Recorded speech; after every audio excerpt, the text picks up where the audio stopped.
our voice in the world.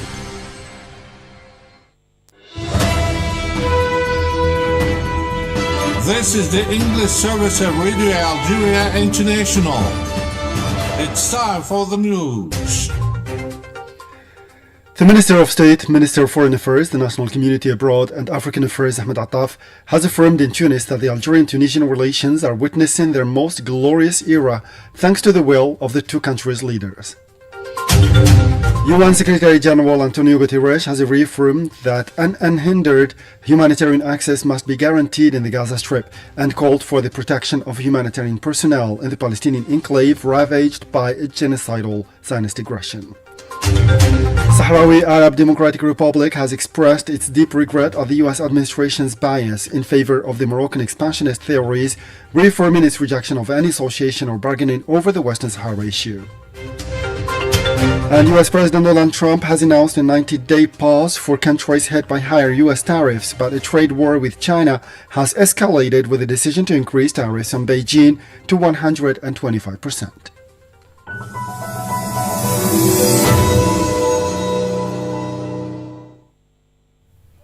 Those were the headlines, and now the news in detail from Radio Algeria International. First in our news, the Minister of State, Minister of Foreign Affairs, the National Community Abroad and African Affairs, Ahmed Attaf, has affirmed in Tunis that the Algerian-Tunisian relations are witnessing their most glorious era thanks to the will of the two countries' leaders, namely the President of the Republic, Mr. Abdelmadjid Tebboune, and his Tunisian counterpart, Kais Saied. Our colleague, Masoud Sharfi, has more details in this report. During his official visit to Tunisia as special envoy of the Algerian president, Ahmed Attaf emphasized the strong and constant tradition of consultation and coordination between Algeria and Tunisia, highlighting the deep bonds linking the two nations, whom he described as one people. He also praised the current positive momentum marking bilateral relations thanks to the special attention granted by both presidents, Abdelmadjid Tebboune and Kais Saied. The visit I'm paying today to Tunisia as special envoy of the President of the Republic, Mr. Abdelmadjid Tebboune, to his brother, President Kais Saied, is part of the consecration of the traditions of bilateral consultations and coordination. These are traditions that permanently unite the leaders of both sister countries. I sincerely believe that this permanent contact represents one of the exceptional aspects that characterize Algerian-Tunisian relations. These relations, as previously described by President Kais Saied, are relations among one people in two states. I'm glad that I took stock with President Kais Saied of the dynamic that marks these relations in all their dimensions, and I can say without any hesitation or reservation that Algerian-Tunisian relations are experiencing their glorious age. أن العلاقات الجزائرية التونسية تعيش اليوم أبهى عصورها. The Algerian diplomacy chief also voiced concerns over the deteriorating global order, citing the decline of the international law, weakened institutions like the UN, and the rise of unilateralism and disregard of international legality. وإن كان هذا If this is the status of Algerian-Tunisian relations, the situation surrounding us at the regional, continental, and international levels is unfortunately neither promising nor reassuring. The modern system of international relations, both political and economic, is in worrying decline, due in part to the growing disregard for the most fundamental international rules and laws, the neutralization of the role of international organizations led by the United Nations, and the repeated setbacks suffered by multilateralism in the face of the rise of the logic of isolationism, the logic of force and anarchy. Mr. Attaf stated that the Middle East is among the regions most affected by global instability, stressing that the Palestinian cause is facing a critical and existential challenge with attempts to liquidate it rather than seeking lasting solutions through international law. أمام هذه التطورات كانت ولا تزال Before these developments, the Middle East region and our African continent have been and continue to be the most affected. The Palestinian cause is currently experiencing one of the most dangerous phases in its history. in the midst of a real existential challenge, particularly that we are witnessing a frantic race to liquidate this cause rather than seeking a lasting solution in accordance with the principles of international legality established 8 decades ago. Regarding the situation on the African continent, Ahmed Attaf noted that Africa is facing serious setbacks, particularly at the security, political and economic levels, highlighting the alarming proliferation of conflicts and crises across the continent, especially in the Sahel-Saharan region. وكذلك الأوضاع في قارتنا الإفريقية. Similarly, the situation in our African continent is deteriorating alarmingly on all fronts: security, political and economic. It is enough to recall the alarming number of hotbeds of conflicts, crises and wars that dominate the continent's landscape today, affecting all its regions and particularly the Sahel-Saharan region.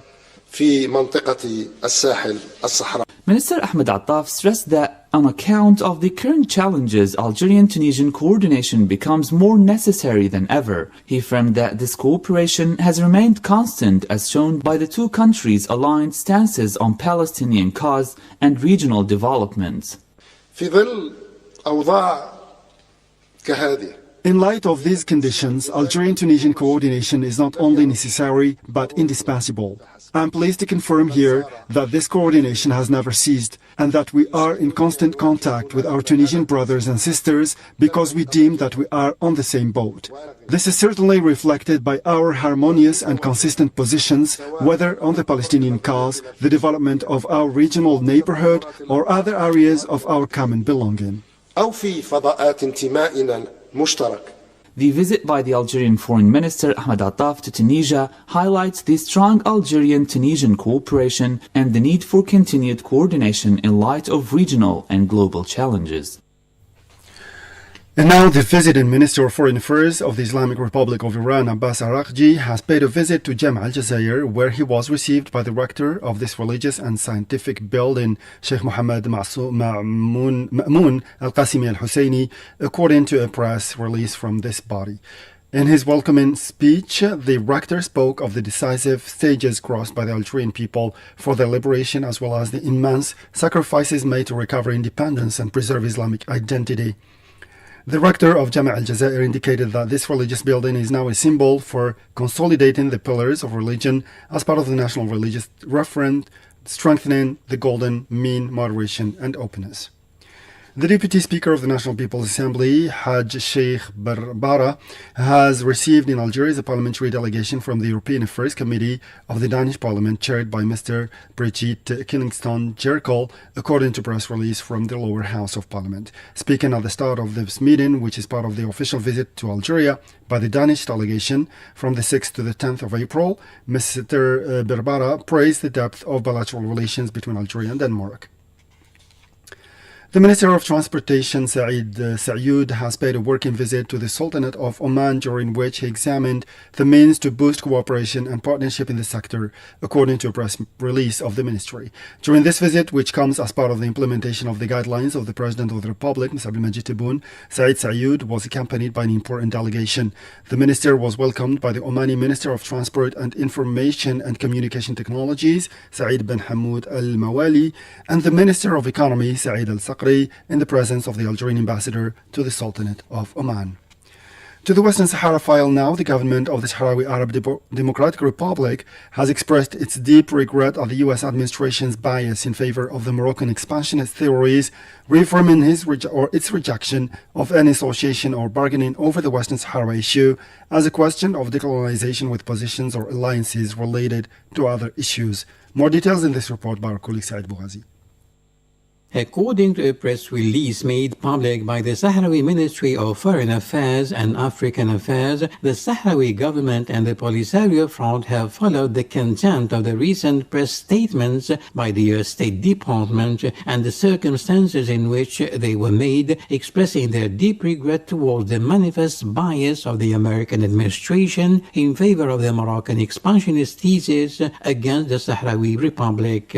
This position constitutes a blatant flagrant contradiction with international legality, notably the resolutions of the UN General Assembly and the Security Council, as well as the decisions rendered by various international, African and European courts, which do not recognize any Moroccan sovereignty over Western Sahara, hammered the Sahrawi Ministry. The Sahrawi Ministry of Foreign Affairs recalls that all these bodies confirm the legal status of the Western Sahara issue as a matter of unfinished decolonization due to the attempts by the Moroccan kingdom to evade its obligations in the framework of the settlement plan accepted by the Polisario Front in 1991 under the aegis of the Organization of African Unity and the UN, and adopted unanimously by the Security Council, which created the mission of the United Nations for the organization of a referendum in Western Sahara, MINURSO, to ensure its implementation. The Sahrawi Ministry added that the Sahrawi side rejects any attempt to associate or haggle over the Western Sahara issue as an issue of decolonization with positions or alliances related to other issues. The Sahrawi question cannot be resolved outside the framework of the international legality based on the inviolability of the principle of the right of the Sahrawi people to self-determination, to independence, and to sovereignty, as well as on respect for human rights and democratic principles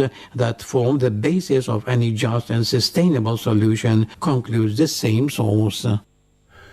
To the Middle East file now, where UN Secretary General Antonio Guterres has reaffirmed that unhindered humanitarian access must be guaranteed in Gaza Strip and called for the protection of humanitarian personnel in the Palestinian enclave ravaged by genocidal Zionist aggression.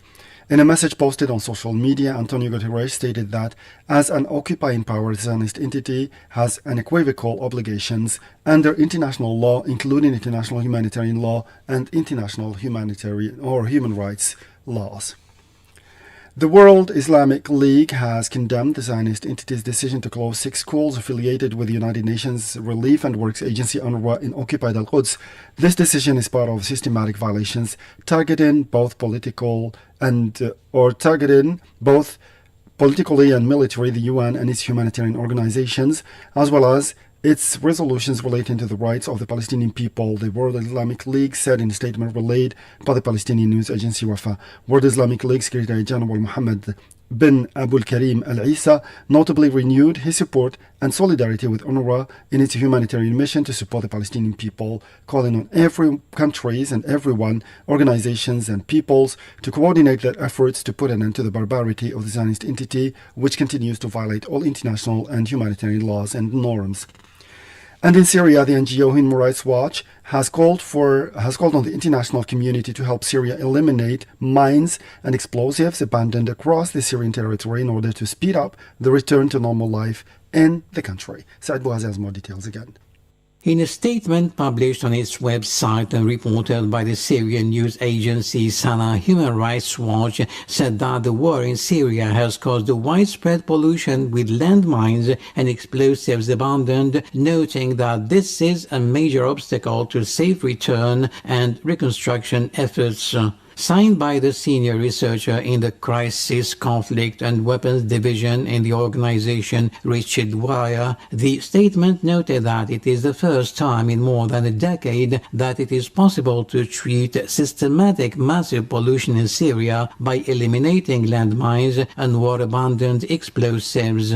He added that explosives left over from the war must be eliminated so that people can return to their communities, live safely and engage in activities vital for their livelihood, such as agriculture. Many victims have been recorded in recent years in Syria following the explosion of abandoned mines and explosives across the country. In another development, the Deputy Special Envoy of the UN Secretary General for Syria, Najat Rushdi, has underlined that the Syrians need global solidarity more than ever, calling for help to this country to overcome the difficulties it faces.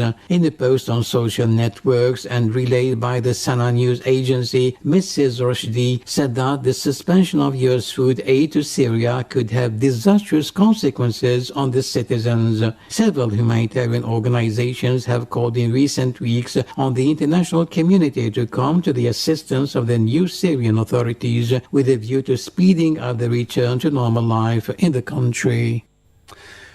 And finally, U.S. President Donald Trump has announced a 90-day pause for countries hit by higher U.S. tariffs. But a trade war with China has escalated with a decision to increase tariffs on Beijing to 125%. Amina Burisha has more details.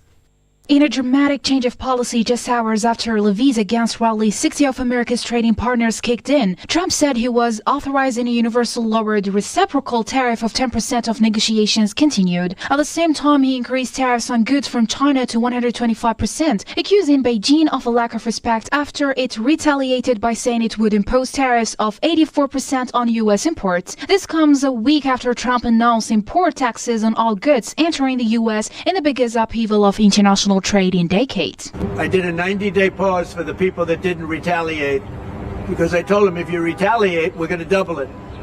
And that's what I did with China because they did retaliate. So we'll see how it all works out. I think it's going to work out amazing. I think that our country is going to be at the end of a year or shorter, but I think we're going to have something that nobody would have dreamt possible. A deal's going to be made with China. A deal's going to be made with every one of them. And there'll be fair deals. I just want fair. They will be fair deals for everybody, but they weren't fair to the United States. They were sucking us dry. Look at the bond market is very tricky. I was watching it, but if you look at it now, it's beautiful. The bond market right now is beautiful.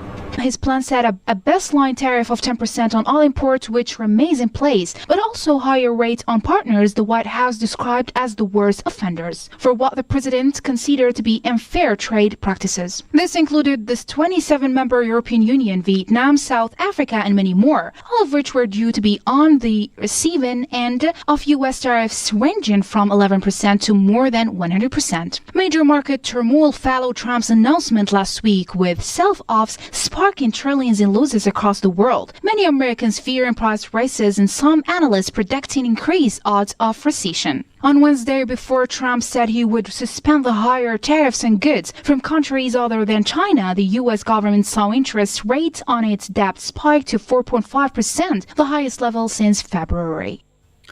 And with this, we come to the end of this news bulletin for today. Time now for a weekly program with our colleague Jamal Silmani, a program devoted to tourism and particularly to the southern province of Gardaya. As for me, I'll meet you again tomorrow for a fresh edition of our news bulletin. Until then, stay tuned to Radio Algeria International, and bye-bye for now.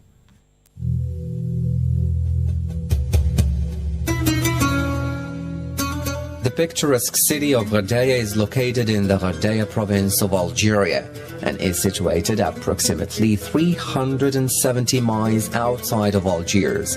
It is a historical city that was established in the 11th century. Its structures and buildings have survived for centuries, and the city has remained true to its ancient cultures and traditions, maintaining its uniqueness through urban planning. Thus, the Gardaya province was recognized in 1982 on the UNESCO World Heritage List.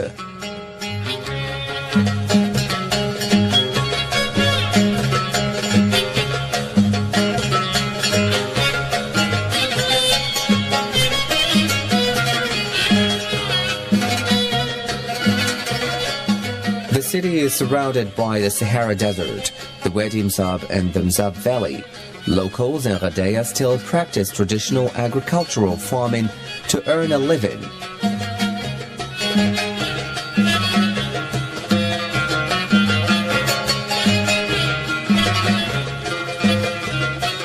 The city boasts an estimated 60,000 palm trees, on which locals are dependent for dates. No trees are cut down in the city as locals believe they are living forms. So wood is only used for roofing and other crafts once the tree has died.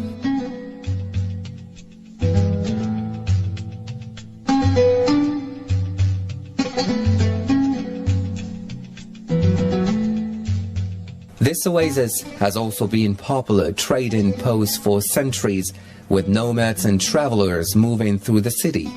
But there is one craft that the city is famous for, and that is carpet making.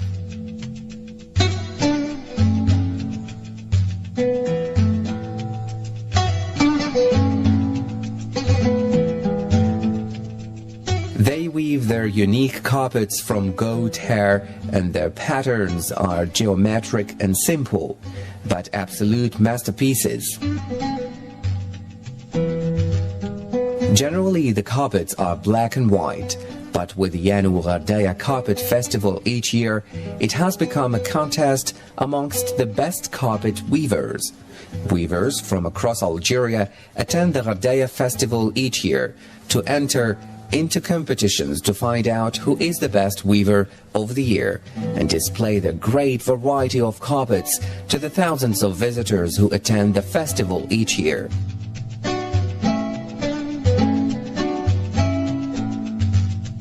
Rugs and clothes of all sizes are available for purchase and make wonderful gifts and souvenirs to take home. The festival is filled with color and rhythm as Qarqabu bands fill the air with music and dance, processions entertain the crowds, and the fragrance of traditional meals lure hungry visitors.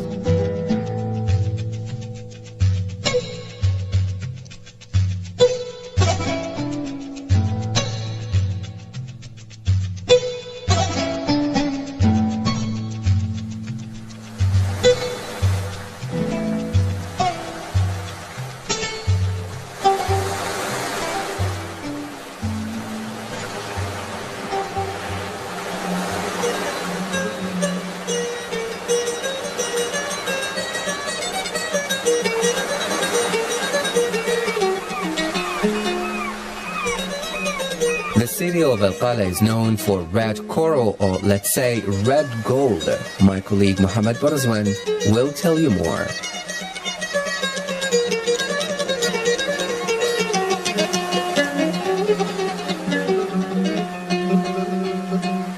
Despite the fact that man had been making use of it for hundreds of years, when scholars eventually decided it was time to classify the red coral from the Mediterranean, there was a lot of argument as to whether or not it was a vegetable or a mineral.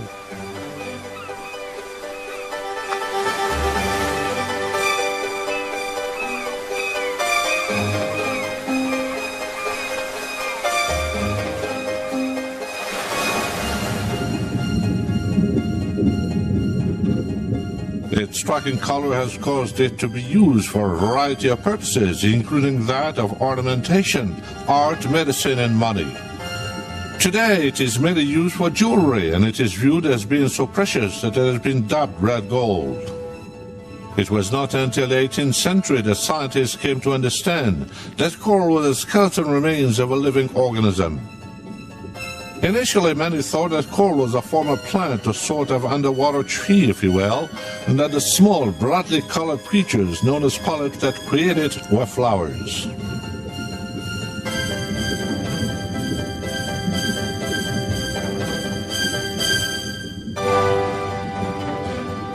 These polyps live in colonies and they secrete the calcareous deposits known as coral in an effort to protect themselves. Their coral branches can reach a length of 10 to 10 inches, and they're usually one color, though they may exhibit several different shades of that color. Red coral may be formed on any solid surface up to a depth of 800 feet given the right circumstances.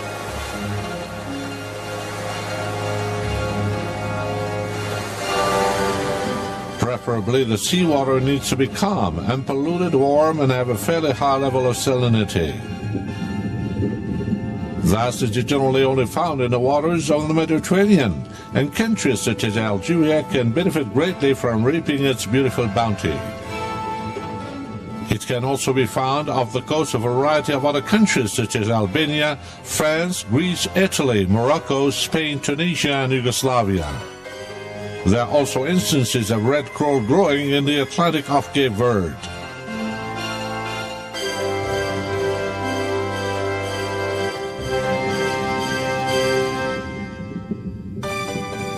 Coral has long been prized by humankind for its incredible beauty and rarity.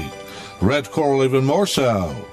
It has been used decoratively by kings and pharaohs, treasured as priceless family heirlooms, and looked upon as a source of a cure for all sorts of ailments. However, the exceptional value of this brightly colored byproduct of the sea has caused some to exploit coral deposits to the point of destroying the creatures that create it. Pollution has also become a serious cause for concern.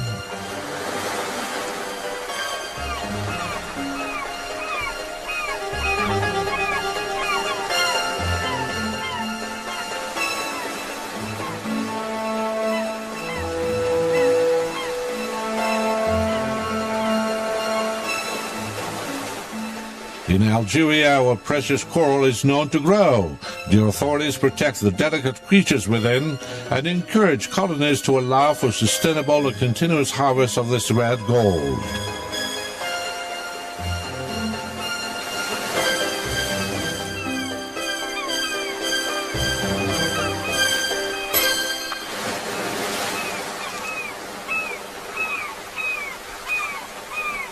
And now it is time for a word about the Algerian history.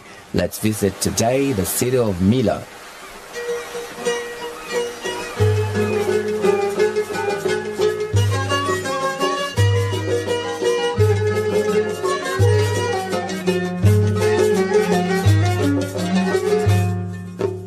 Many countries around the world have ancient cities that are known not for their entertainment qualities or activities, but because they have become significant as part of their heritage and a noteworthy historical site.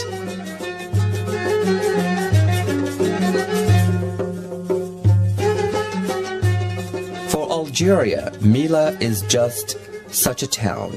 Mila has a rich and fascinating history, which is rarely explored. Its ability to remain out of the spotlight for many years has led to the preservation of most of its buildings, fortifications, and homes.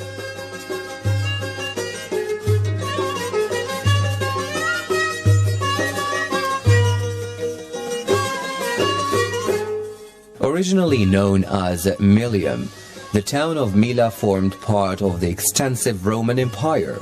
The Romans used Mila as a military post, which they have named Colonial Sarnesis Milevitana. Inscriptions of these names are still visible throughout the town today and are considered to be inscriptions of important historical value.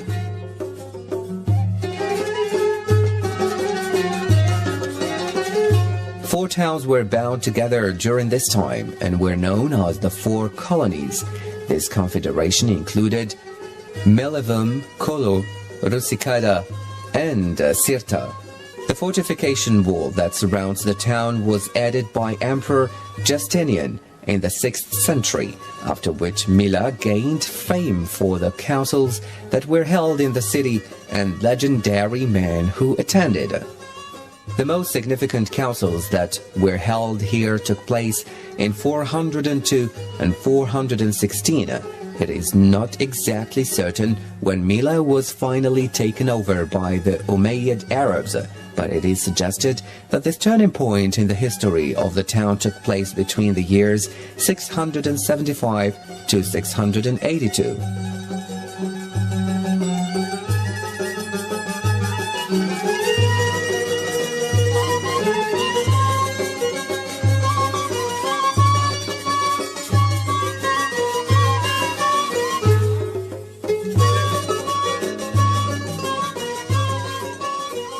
It later came under the rule of the French and gained its town independence as a city in 1984, when it became part of the Mila province after Algeria gained its independence.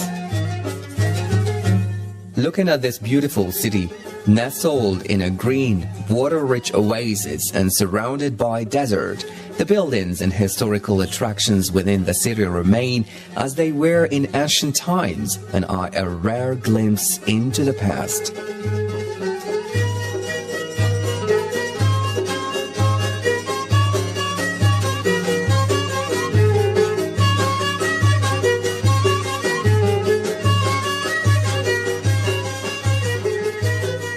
The proud citizens who live in Mila are proud of their ancient city's architectural wonders and interest in history. To experience the wonder of the ancient times in Algeria, a trip to Mila is highly recommended.